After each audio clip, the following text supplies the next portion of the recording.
ശ്രീമതി ഷിജു ജോബു എഴുതിയ കഥ വീണ്ടും തളിർക്കുന്ന ചില്ലകൾ. നേരം വെളുത്തപ്പം മുതൽ അവിടുത്തെ നായ കുരക്കുണ്ടല്ലോ. നീ അവിടുത്തെ ഭാനുമതി അമ്മയെ കണ്ടോ?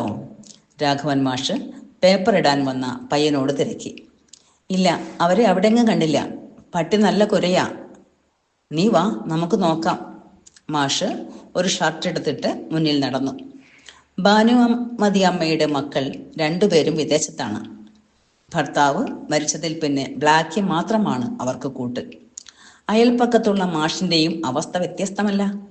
വിഭാര്യനായി ജീവിക്കാൻ തുടങ്ങിയിട്ട് ഒരു പതിറ്റാണ്ടിലേറെയായി. മകൾ നീരജ ഡൽഹിയിലാണ്. നാട്ടിലേക്ക് തീരെ വരാറേയില്ല. വർഷങ്ങൾക്ക് മുമ്പ് നീരജയും ഭാനുമതി അമ്മയുടെ മകൻ രഞ്ജിത്തും തമ്മിൽ വിവാഹം കഴിക്കാൻ ആഗ്രഹിച്ചിരുന്നു. പക്ഷേ അന്ന് അവരുടെ ഇഷ്ടത്തിന് മുമ്പിൽ പാരമ്പര്യത്തിന്റെയും സ്വത്തിന്റെയും പൊരുത്തക്കേടുകൾ മുഴച്ചു നിന്നു.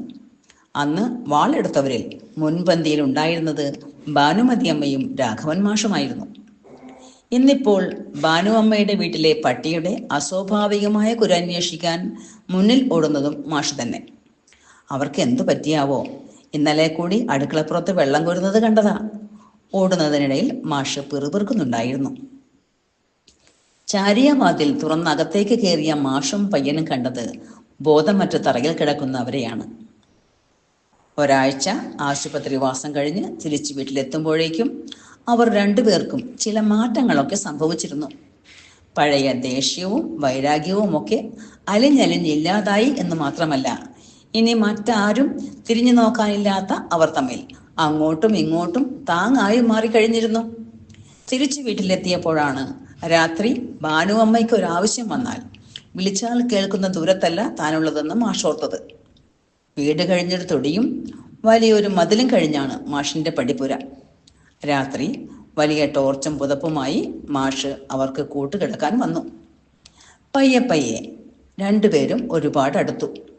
ഒരു നാൾ മാഷിനോട് ഭാനു ചോദിച്ചു, അല്ല മാഷേ, അന്ന് വീണേന്റെ തലേ ദിവസം നിങ്ങൾ എങ്ങനെയാ ഞാൻ വെള്ളം കോരണ കണ്ടേ? നിങ്ങളുടെ വീട്ടിൽ നിന്ന് ഇങ്ങോട്ട് കാണാൻ കഴിയുമോ? എൻ്റെ ഭാനു, അതേ, ആ മതിലിൻ്റെ അവിടെ ഒരു കല്ലുമേ കയറി നിന്നാൽ കാണാൻ പറ്റും. മാഷ് കുസൃതി ചിരിയോടെ ഇത് പറയുമ്പോൾ ഭാനു അന്തം വിട്ടു.